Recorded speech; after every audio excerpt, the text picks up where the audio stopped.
2018年，一座頒獎禮嘅舞台靜靜埋低咗一場風暴嘅引線。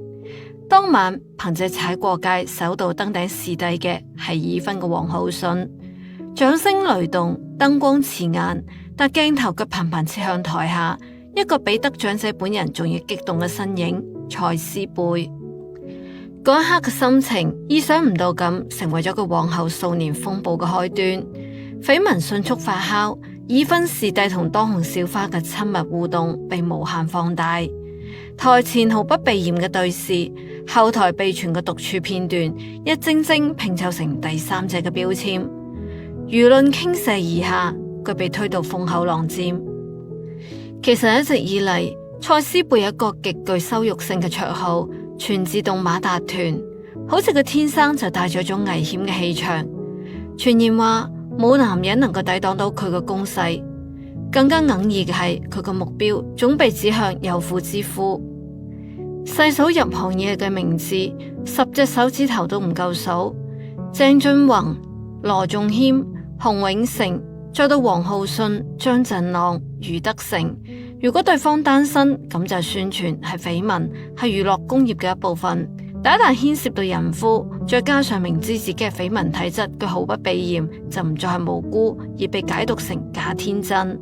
坊間甚至流傳住更加勁爆嘅講法，佢曾經放話：我嘅價格12000萬，招蜂引蝶，逢迎取寵，定係被神話成百人斬嘅慾望投射？問題係喺被雪藏、被圍剿、被群嘲之後，佢點解依然能夠過住錦衣玉食嘅生活？佢當年唔管唔顧咁撩撥已婚視帝，真係從未後悔過咩？又或者呢場睇似失控嘅人生，從一開始就喺佢嘅計算之中？今日我哋一齊嚟挖一挖蔡思貝嘅爭議人生，究竟係失控定係精選？第一章，名利場嘅入場券從來唔免費。2013年，23歲嘅蔡思貝帶住德國海歸嘅標籤返到香港。佢企上咗港姐舞台嘅嗰一刻，野心寫喺面上邊。嗰個佢踏入娛樂圈嘅起點，亦都係爭議嘅開端。嗰陣嘅香港小姐早已不復巔峰年代嘅情況，但喺港圈，佢依然係通往名利場嘅入場券。每一個參選者都知道呢個意味住乜嘢，蔡思貝亦都一樣。只係佢嘅質疑嚟得比掌聲更加早。有人話個男相唔夠傳統柔美。有人直言佢係最水亞軍之一，更加有人質疑佢嘅德國海歸身份參咗水。傳聞話佢喺德國留學期間涉足社交圈遠多於學業，真假難辨，但標籤已經被貼上咗。然而爭議並冇阻止佢前進，佢反應快，台風穩，身材出挑，一路過關斬將，最終攞低咗港仔亞軍，順利簽入 TVB。按道理嚟講，呢個標準嘅勵志劇本，但意想唔到嘅係，真正嘅風暴先啱啱開始。港圈好快流出另外一種聲音，佢能夠攞亞軍唔止係實力。關於神秘撐腰、資源交換嘅講法開始發酵，冇實錘卻流傳甚廣。參選期間，佢同評委互動頻繁，有港媒影到佢深夜同 TVB 嘅高層共進晚餐，舉止親密定係正常社交，冇人俾出答案。更加耐人尋味嘅係，當年嘅冠軍係鄭嘉穎嘅老婆陳凱琳。論學歷、論外形、論星光，蔡思貝都唔算最出眾嘅。當時選拔結束，蔡思貝仲公開調侃陳凱琳嘅平板身材好好。歷來港仔冠軍總係發展得冇咁如意，呢一屆亦就只係好那麼一啲啲。蔡思貝嘅資源好過陳凱琳太多，演咗唔少嘅女主角，但口碑卻一言難盡。正呢種唔匹配，令到靠身體換資源嘅傳聞越演越烈，而佢嘅態度一直模糊，唔承認，唔否認。沉默喺娛樂圈從來都唔係中立，往往只會放大猜測。值得一提嘅係，蔡思貝入行前留學德國嘅時候，佢因為一場交通意外結識咗德籍嘅男友。相戀、異地、和平分手，嗰段過往係個為數不多被認可嘅清白愛情。但當年嗰個能夠理智告別初戀嘅女仔，點解踏入港圈之後，卻成為咗招蜂引蝶嘅代名詞？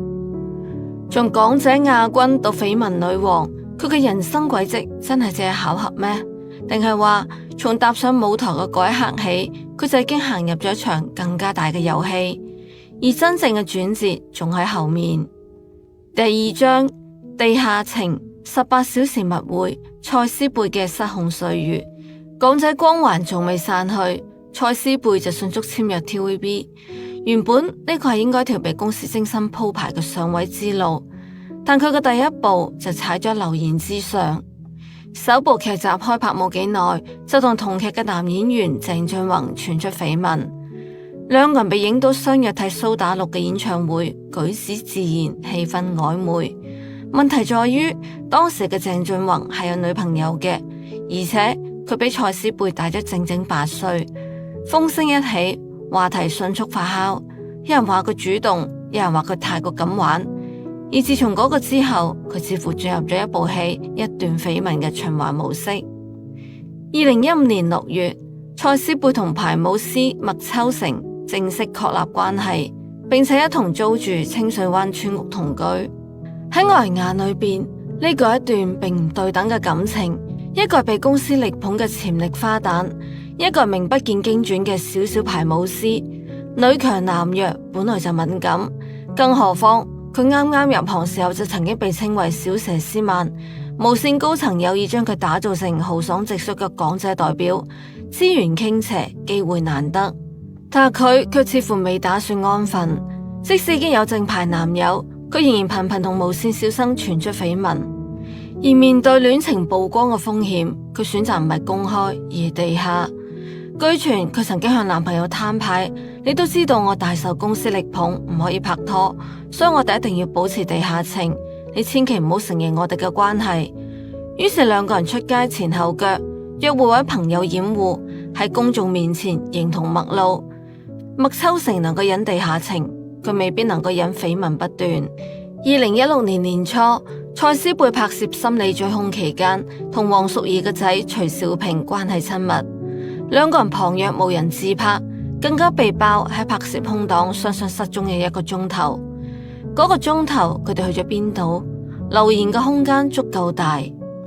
蔡思貝輕描淡寫回應：我哋係好兄弟，只不過去後巷打牙膠，大家唔好諗太多。語氣輕鬆，但懷疑並未因此消散。真正令到地下情走到盡頭嘅係另外一單風波。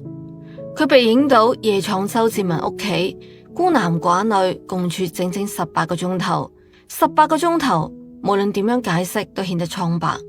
事後佢稱只係朋友聚會傾偈唱歌，但輿論已然失控。呢一次就連一直選擇相信佢嘅麥秋成亦都公開表示唔會再被呃第二次，地下情正式畫上句號。外界或者會覺得不過年輕貪玩，但喺港圈，明星遠比愛情重要。事實上喺緋聞爆發之前，爭議早已存在。當年佢啱啱當選港姐就被爆出假學歷風波，傳聞指佢僅用2個月時間就收完咗學士學位，質疑聲四起。關鍵時刻 TVB 高層親自出面力挺，但係佢公開澄清力證學歷真實。對一個新人嚟講，呢個幾乎係頂級嘅待遇，換作其他人或者會更加謹慎行事。但蔡思貝似乎選擇咗另外一條路，佢活得張揚，玩得盡興，今朝有酒今朝醉，似乎先至係佢嘅人生信條。八卦周刊3日唔埋2日登出佢同男搭檔打成一團嘅新聞。如果對象只係單身漢周志文、徐少平，亦就算啦。但真正令到輿論炸裂嘅係佢後來將名字同2位已婚嘅男星連咗埋一齊，羅仲謙以及洪永城。當緋聞對象從單身變成孕婦，故事已經唔再只係貪玩咁簡單，而真正嘅風暴先啱啱開始。時間撥回到2015年，嗰年蔡思貝拍攝衝線，命運嘅齒輪再一次悄然轉動。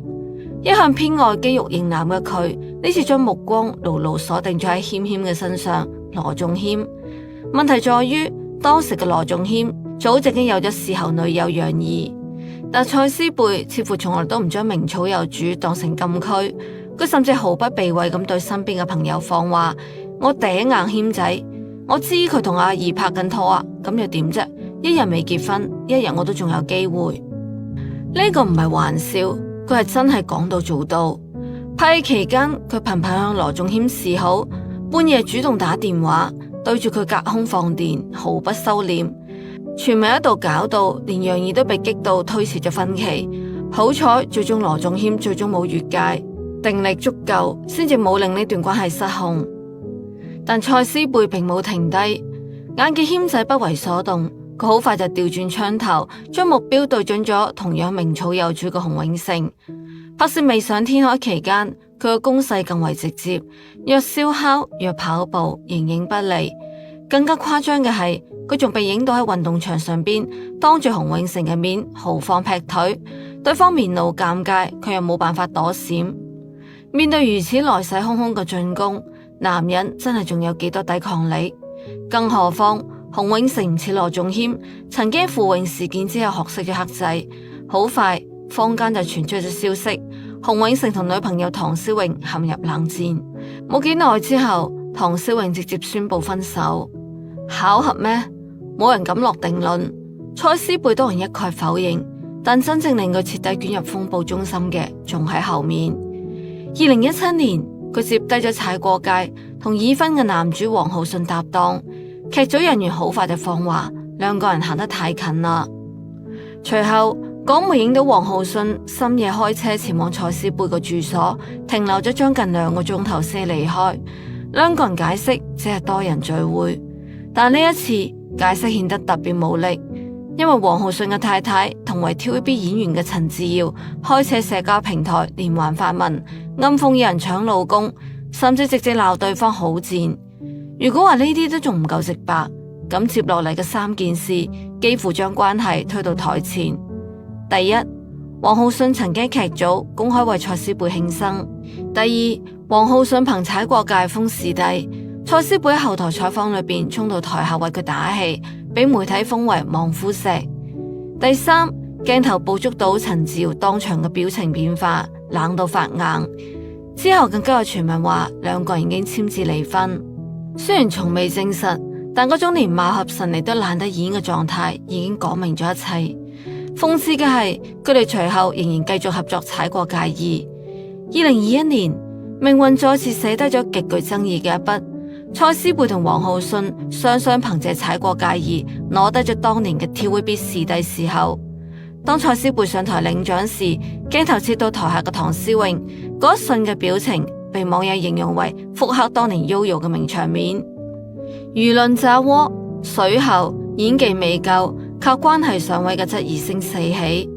除咗鄭俊弘、羅仲謙、洪永城、王浩信，蔡思貝仲同張振朗、余德成、胡鴻鈞等多位嘅 TVB 男星傳出咗緋聞，其中同張振朗嘅緋聞最為搞笑。蔡思貝喺節目錄製裏邊，經常笑下笑下就撲到張振朗嘅背上邊，身體緊貼對方，舉止親昵，而張振朗卻始終保持距離，甚至被港媒影到避之不及嘅畫面。同胡鴻鈞嘅緋聞則持續咗2年幾。直到2022年，先有消息稱兩個人已經分手，但雙方始終冇正式公開承認過呢段關係。更加有意思嘅係，港圈嘅海王黃宗澤喺面對蔡思貝嘅撩撥嘅時候，佢始終不為所動。蔡思貝曾經多次主動接近黃宗澤，舉止大膽，但黃宗澤佢一眼睇穿咗佢嘅個性，公開調侃佢內裏開放，外在又故作斯文。兩個人始終保持住距離。或者正如網友所講，海王遇到海后，彼此都懂對方嘅套路，自然就無從下手。有人不禁疑惑，蔡思貝頻頻傳出緋聞，究竟係真係情史豐富，定係為咗熱度刻意炒作？佢點解偏偏對有婦之夫情有獨鍾？第4章，雪藏背後另有靠山。鋪天蓋地嘅緋聞的確話蔡思貝，但熱度從來都係一把雙刃劍。當佢同王浩信嘅緋聞越演越烈，輿論終於開始反噬，謾罵聲一浪高過一浪，甚至有網友公開發起抵制行動，要求 TVB 封殺佢。就喺呢個時候，一個關鍵嘅變量出現咗，長期力捧佢嘅 TVB 高層杜之克離職，風向迅速改變。好快，蔡思貝嘅資源開始肉眼可見咁下滑。從2021年起，佢幾乎淡出咗合拍劇嘅核心陣容。無論係大陸平台參與嘅白色強人2、法證先鋒5、新聞女王，定係 TVB 本土製作，都好難再見到佢嘅名。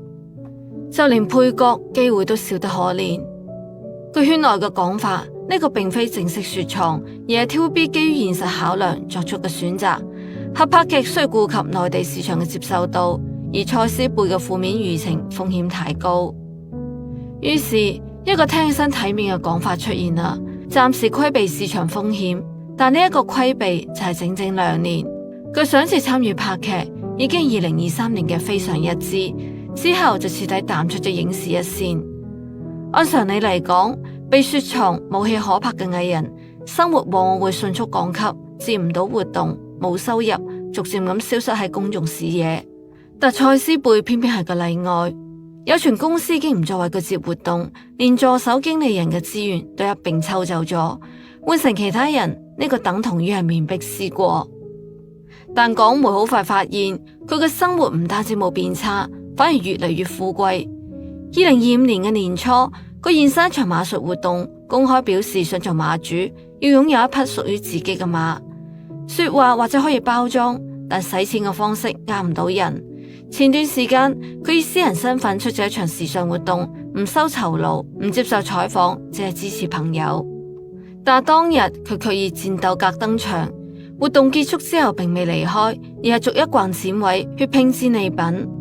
有路人請求合照，佢來者不拒。買完之後，佢係直奔髮型屋做頭髮，自銀荷包請嚟咗攝影師喺街頭拍寫真，整整2個鐘頭，從黃昏拍到天黑。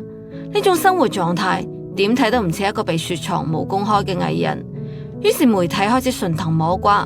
好快，一個名被反覆提及 ，Sam。據傳，蔡思貝早喺2021年拍攝金色廣告嘅時候，結識咗呢位有米嘅廣告商。Sam 對佢極為之欣賞，甚至被形容為情有獨鍾。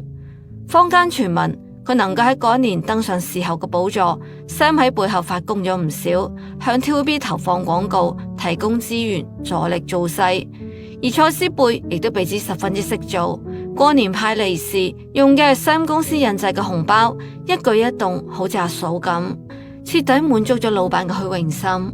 於是媒體好快得出結論，佢被雪藏之後依然富貴，離唔開阿 Sam 嘅支持。但問題隨之而嚟，阿 Sam 係有婦之夫，甚至有 model 公開表示喺阿 Sam 同蔡思貝關係最密切嘅時期，自己並未同阿 Sam 分手。於是小四嘅標籤再次牢牢咁貼咗蔡思貝嘅身上。面對外界質疑，蔡思貝回應話只係借用阿 Sam 嘅車同埋司機，而且都係會俾錢。佢亦都坦言呢幾年因為緋聞纏身，自己焦慮失眠，承受住巨大嘅壓力。但顯然咁樣嘅解釋好難令到公眾買賬。更加消息指出，當年佢能夠順利攞低視后，正係因為 Sam 喺背後運作，為 TVB 投低咗唔少嘅廣告資源。真假至今冇人坐實。第5章，德不配位嘅代價。被雪藏後嘅蔡思貝顯然都聞到咗風向嘅變化。2026年2月，佢迎嚟咗35歲嘅生日，一襲紅衣現身社交平台，配文只有一句：紅色係重生，新嘅一年，故事又重新開始。睇似祝福自己，實際意味深長。更加耐人尋味嘅係，細心嘅網友好快就發現佢靜靜刪除咗社交賬號裏邊 TVB 經理人嘅聯繫方式，改成咗工作洽談請私信。喺業內呢一個幾乎係等同於一個信號，藝人一旦收回工作嘅對接權，往往意味住準備離巢。唔單止係咁，佢仲現身 TVB 嘅死對頭 ViuTV 嘅綜藝節目。盡管個解釋只係想嘗試唔同類型嘅工作，但係呢個高度敏感嘅節點，任何一步都足以引發無限嘅聯想。回望佢入行10幾年，緋聞之多，確實10隻手指都數唔過嚟。從鄭俊弘、羅仲謙、洪永城到王浩信、張振朗、余德成，如果對象單身、男未婚女未嫁，緋聞尚可視作宣傳，但一旦涉及孕婦，再加上明知自己係緋聞體質，佢依然避嫌，就好難再用天真嚟解釋啦。經歷咗咁多，蔡思貝就能唔能夠谷底反彈，冇人敢落定論。但有一點幾乎係共識，冇紮實嘅根基，升得越快，跌得越狠。當年 TVB 對佢寄予厚望，年紀輕輕就奉上咗視后嘅頭銜，但公司越係力捧，觀眾嘅反感卻越係強烈，緋聞疊加假學歷風波，最終成為壓冧駱駝嘅最後一條稻草。歸根結底，或者淨係嗰4個字：德不配位。如果時間可以重嚟，佢仲會唔會選擇同已婚嘅視帝行得咁近？仲會唔會將緋聞當成證明自己魅力同埋價值嘅籌碼？35歲呢一年，企喺去同留、從來與退場之間，蔡思貝終於要為自己過去嘅選擇交出答案啦。